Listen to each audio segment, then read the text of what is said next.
going on, everyone? I'm Tony with RcHelpDotCom, and we are continuing on with the Goblin 380 build. Now, just to recap, first video was the unboxing. Second video, building the frame and the upper plate. We also put the main shaft with the main shaft holder, put all that together. The third video was building the head, completely tearing it apart, cleaning off all the grease, putting it all back together. Fourth video, we built the entire tail section, which is all this piece back here. The fifth video, we went ahead, put all of this together, put the belt in there, got our tension set on it, and everything is working just like it should. So in this video, we're going to fit the canopy to the frame. Now I know what you're saying. You just put it on. That's all you got to do. That's actually not all you have to do, because you've got to take these holes and enlarge them. First thing you need to do is put this canopy on and check the fitment. If everything looks right and everything's, nice and streamlined and everything, then you can go ahead and ream out your holes. If it's not, then you ream out the hole up, down, left, right, or anywhere in between. So that's where we're going to start today. We're going to throw this canopy on. We're going to see how the fitment back here is with the tail boom, and that's going to tell us which way we need to ream them holes out. So without further ado, let's go ahead and dive up close and let's get started. Alright guys, you may notice I do have the motor plate on here. The only reason I have it on here is because, well, it adds rigidity, and I didn't want to go grabbing this thing like this and ended up snapping one of these frame sides. So that's why the motor mount's on, in case anybody was wondering, and that's what all that stuff is right there. This is the bag we're going to be working out of today, which is bag 15. So what we need to do is we need to grab this. We'll go ahead and slide it on, line up our holes. And then what we're doing is we're checking this fitment right here. As you can see, it's pretty well perfect over here on this side, but this side, it all needs to go down. So we need to actually ream this hole upwards, whereas this one, we can just ream straight in. Now you guys can use an X-Acto knife to ream these holes out. Hopefully one with a blade a whole lot better than that one. But in my case, I'm going to use an actual body reamer to ream this thing out. Now, my body reamer has seen better days. The tip's not that great, but it'll still do the job. So I already know that the right side over here on this side is going to be perfect. I just got to go in. This one right here, our hole actually has to get a little bit higher. So I'm going to start out with this side and actually try to bring that hole up. It should start to come into that stripe right there. So go ahead, pop the canopy off, and we'll get started. Now for anybody that's never done any kind of reaming like this before, it can go really, really fast. And what I'm going to do is I'm just barely going to put this in there, and then I'm just going to start going down just like this. And all I'm doing is eating out right here at the bottom, which is actually the top. I think what I'm going to do is I'm going to go ahead and take my janky X-Acto knife and start working that one side. We're eventually going to have to go to about a centimeter or 10 millimeters. I know everybody over in Europe and everywhere is like, I know what a centimeter is. And now, since I've oblonged that hole, I'm going to use my reamer to go in and make it perfectly round again. Kind of take a look at it. Doesn't look too awful bad. I'm going to go ahead and pull out all this stuff though. This right here is just some protector that you can put on there.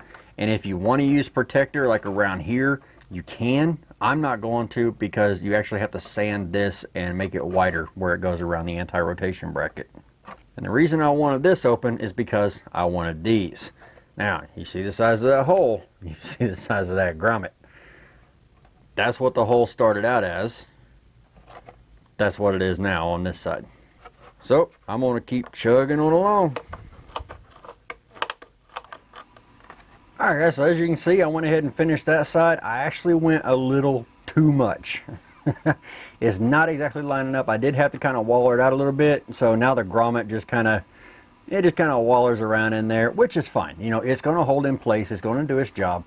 But now we get to do the same thing on the other side. So what I'm going to do is I'm going to put this canopy back on. I'm going to line that hole back up just like it is.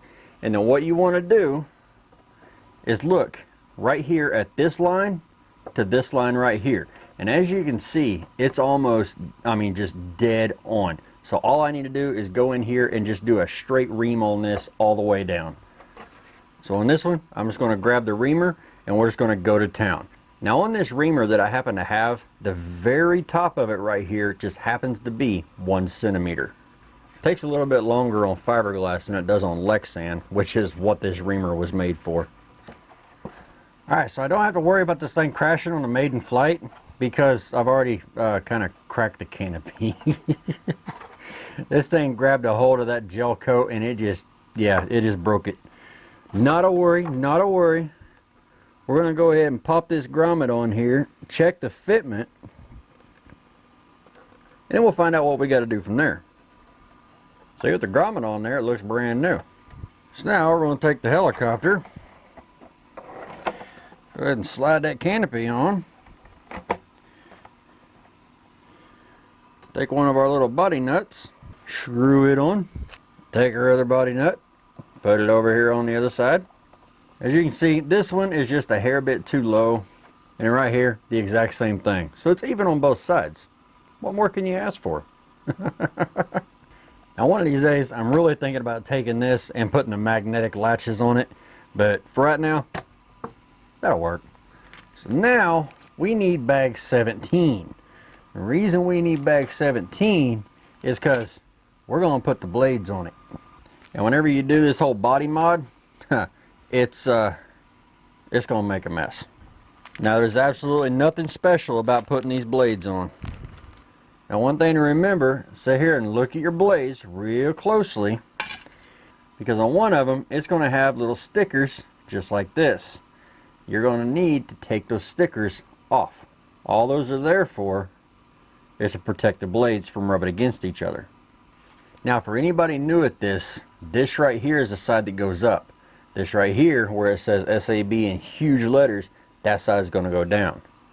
You'll just take them, stick them in there, grab bag 17, get your bolts out, and bolt them on. Got a little bit of firmness in them. It's exactly what we want. Now, we can move on to the tail. Now again, for any of you guys that are new, the side that has the white on it is going to go to the outside. Now my tail blades, some people will let them to where they just fall. I like mine to be, you know, a little stiff. That right there is how some people want theirs. And I don't know, I can't do it like that. So there we go. We got a little bit of tension in them. A little tighter than most people are going to have them. But that feels fantastic. What do you guys think? I think it looks pretty freaking good. Except for that canopy being off just ever so slightly. I'm going to have to figure out a way to fix that. I've got some of this yellow paint, and I might have to do some fiberglass work. Because that being off, even that 5 millimeters, that being off is going to bug me. It does spin a lot more free than I thought it would with that belt. I am impressed about that. So guys, there you go. The Goblin 380 is built. All we got to do now is install electronics, get the gyro put in it, get it set up, and take this sucker out for a maiden flight. I do still need to get all the electronics for it. The ESC is on the way, thanks to Dog Ivan. He donated an 80 amp ESC to go into this helicopter. If it fits, it's going to go in it. Now I still need a motor, I still need a battery, I still need 3 cyclic servos, and I have a tail servo. It's an Align DS520, but it's pretty old, and I would rather get an actual tail servo made for this helicopter, like a BK servo. I know I'm never going to be able to afford a BK servo, but that's what I want to put in it. So guys, if you want to help out on this, if you want to get your name on this canopy, or the other canopy if I actually buy another one, since I kind of screwed this one up. If you guys want to help out, there's a donation link in the description below. Just click on it. Every bit of the proceeds goes to this helicopter. If we get all the electronics, and then we still have money left over, then we're going to get extra parts, and I'm going to fly this thing even harder. If I got parts to repair it, then I'm not going to be worried about crashing it. So guys, as always, if you like this video, go ahead and slam that thumbs up button. If you didn't like it, go ahead and hit that thumbs down button, because interaction is interaction and it all helps us. If you have any questions, comments, or suggestions, just post them in the comments section below. And as always, I want to thank you guys for watching. We'll see you guys in the next video.